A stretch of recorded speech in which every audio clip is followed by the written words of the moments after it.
নমস্কার বন্ধুরা, সঙ্গীতা বুড়িবার চ্যানেলে আপনাদের সকলকে স্বাগত রইল। আজ আমি আপনাদের সামনে দেখাবো 15 থেকে 20 মিনিটের মধ্যে আমি কিভাবে 4টি রোল বানিয়েছি, তাই আপনাদের সামনে তুলে ধরব।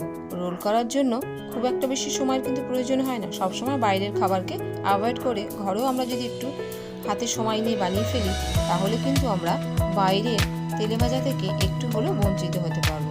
আমি এখানে দেখুন, ঘরে যে কাপে আমরা চা খাই সেই কাপ মেপেই 3 কাপ ময়দা নিয়ে নিয়েছি। এবং এখানে আমি ময়দার ডোটাকে, যেমন লুচি পরোটা বানাবার সময় আমরা ময়ম দিয়ে থাকি, একটু তেল, সামান্য একটু চিনি আর একটু নুন দিয়ে হালকা উষ্ণ গরম জল দিয়ে আমি মেখে নেব। আমার হাতে সময় কম, আমি মেখে বেশিক্ষণ হয়তো রাখতে পারবো না, হয়তো 5 থেকে 10 মিনিটের মধ্যে আমি এটাকে রাখবো। আপনারা চেষ্টা করবেন ময়দাটা মেখে যাতে আধা ঘন্টার মতো রেস্টে রাখা যায়, তাহলে ডোটা খুবই নরম হবে। চিনিটা দেওয়ার কারণ রোলের ওপরটা যাতে একটু ক্রিস্পি ভাব আসে, তার জন্য আমি কিন্তু এখানে চিনি ব্যবহার করেছি। ময়দাটা আমি মেখে নিয়েছি, দেখুন আমার মাখা হয়ে গেছে। আমি এটাকে 5 মিনিটের মতো হয়তো রেস্টে রাখবো, কারণ আমার হাতে সময় খুব কম। আমি আপনাদের বললাম 15 থেকে 20 মিনিটের মধ্যে আমি 4টে রোল করে দেখাবো। দেখুন, আমি এবার ময়দাটাকে এখানে 3 কাপ ময়দা থেকে 4টে ডো কেটে নেব সমান মাপের।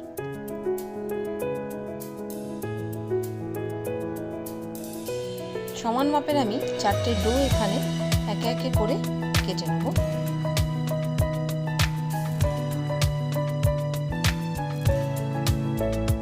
রোল বানাবার জন্য কিন্তু খুবই কম সময়ের মধ্যে হয়ে যায়, তাহলে আমরা বাড়িতে বাচ্চাদের টিফিনে হোক বা সন্ধ্যায় কোনো খাওয়ার ইচ্ছে হলে কিন্তু আমরা চট করে বানিয়ে নিতে পারবো। আমি এখানে 4টে সমান মাপের ডো কেটে নিলাম, 4টে ডিম নিয়ে নিয়েছি এবং রোলে যে ইনগ্রিডিয়েন্টসগুলো আমি ব্যবহার করব সেগুলো কিন্তু আমি চটজলদি 2 মিনিটের মধ্যে এখানে কেটে সাজিয়ে নিয়েছি। এবার আমি স্ল্যাপে একটুখানি ময়দার গুঁড়ো ছড়িয়ে রুটিগুলোকে রুটির সাইজ করে বানিয়ে নেব।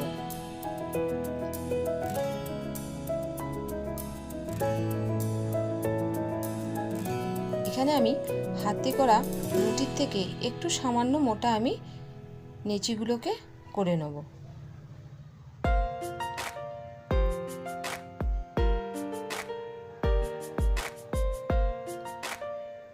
দেখুন, আমার খুব একটা কিন্তু মোটা হয়নি। যেহেতু আমি ঘরের চাটুতেই ভাজবো, তাই আমি খুব বেশি মোটা কিংবা বড় করতে পারলাম না। আমি এগুলো রুটির মতো করে 2 পিঠ একটু সামান্য ভেজে নেব, পরে আমি তেল দিয়ে এটাকে রোল বানাবো। একে একে সব কটা রুটি আমি জাস্ট এপিট ওপিট করে একটু করে সেঁকে নেব। এরপরে আমি এই চাটুতেই কিন্তু রোলটা ভাজবো।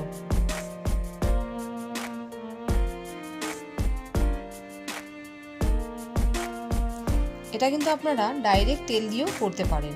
আমি এখানে করে নিচ্ছি, তার কারণ এটা আমার মনে হয় খুব বেশি তাড়াতাড়ি হয়ে যাবে। একটা ডিম আমি নিয়ে নিলাম, স্বাদ মতো একটু লবণ দিয়ে দেবো।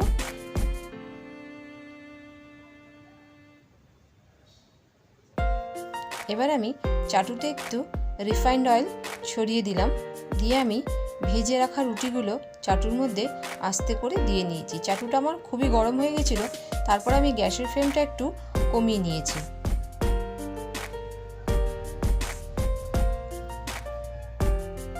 এপিট ওপিট করে 2 পিঠ একটু ধিমি আঁচে আমি ভালো করে ভেজে নেবো। চাটুটা যেহেতু আমার প্রচণ্ড পরিমাণ তেতে গেছে, এবার আমি এর ওপরে ডিমটা দিয়ে দিলাম, দিয়ে আমি খুন্তির সাহায্যে দেখুন চারিদিকে ছড়িয়ে দেবো। বেশি তাড়াহুড়ো করবেন না, কারণ ঘরের চাটু কিন্তু আমাদের দোকানের মতো অত বড় হয় না। দোকানে যেমন অনেকটাই বড় চাটু হয়, তাই ওরা ঝটপট নাড়াচাড়া করতে পারে। এবং গ্যাসের ফ্লেম কিন্তু যখন অমলেটটা উল্টে দেবেন, তখন কিন্তু গ্যাসের ফ্লেমটা একদমই কম রাখবেন, কারণ আমাদের পরোটাটা অলরেডি ভাজা হয়ে গেছে, শুধু ডিমটা একটু ভাজা হলেই হয়ে যায়।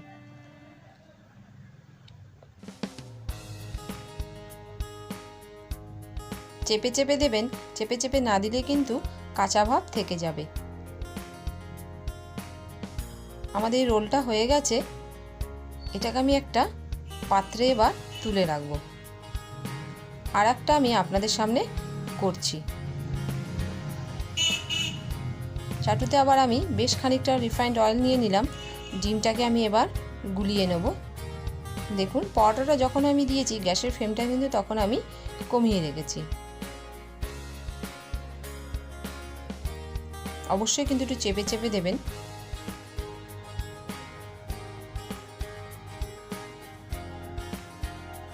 ডিমের গোলাটা আমি এটার ওপর দিয়ে দিলাম। ঠিক আগের মতোই আমি খুন্তি দিয়ে ছড়িয়ে আস্তে করে উল্টে দেবো। ততক্ষণে আমার ওপিঠটা কিন্তু ভালো করে হয়ে যাবে।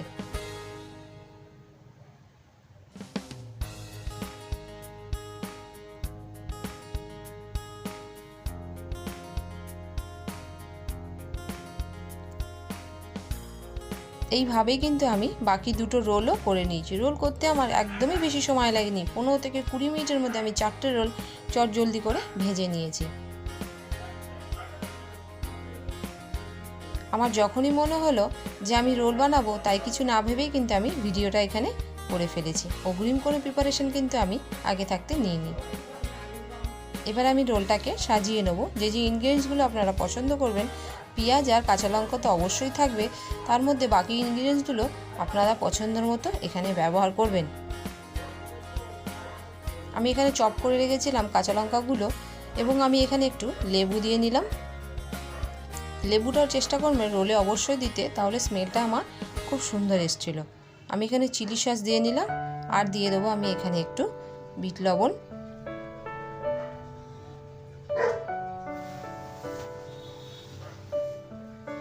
আমি এখানে টমেটো সস কিছুটা দিয়ে নিলাম।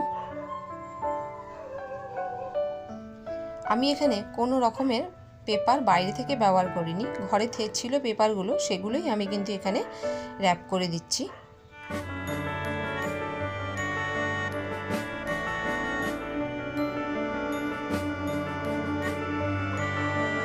বাচ্চাদের টিফিনও কিন্তু আমরা এখানে এটা সকালবেলা চটজলদি করে দিতে পারি। এটা বানাতেও যেমনি চটপট হয়ে যায়, খেতে তো আমরা জানি রোল আমাদের খুবই একটা ফেভারিট জিনিস। এইভাবেই আমি সমস্ত রোলগুলোকে কাগজের মাধ্যমে র্যাপ করে নিলাম। আপনারা চেষ্টা করবেন যে যতটা কম সময়ের মধ্যে এটাকে করে নেওয়া যায়, এবং গরম গরম সার্ভ করার চেষ্টা করবেন। খুব একটা বেশি কিন্তু একদমই সময় লাগে না। আপনারা ভিডিওটা দেখে বুঝতেই পারছেন খুব একটা বেশি কাজ নেই। তাই ভিডিওটা ভালো লাগলে লাইক শেয়ার করবেন এবং চ্যানেলটা সাবস্ক্রাইব করার অনুরোধ রইল।